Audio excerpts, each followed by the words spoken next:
این چمدون محوشه؟ بله. داره جایی میره؟ آره، بذاریدش تو ماشین.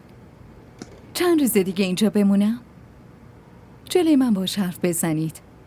همون حرفایی که من میخوامو بگید. بعد اون با هم حرف نزنه. خب خوشم نمیاد دیگه. صبحونه میخورم بعد میرم. کجا داری میری؟ جا که دارم. به جز اونم میتونم برم توی قبر. تنها میمونی؟ نه، اون پیشم هست دیگه. کلی از خاطراتش با همه. اگه یاد حرفاش بیفتم کل روزمو میگذرونم. این دیگه آخرین چارمه که من هر روز یادش بیفتم، ولی اون اصلا به هم فکر نکنه.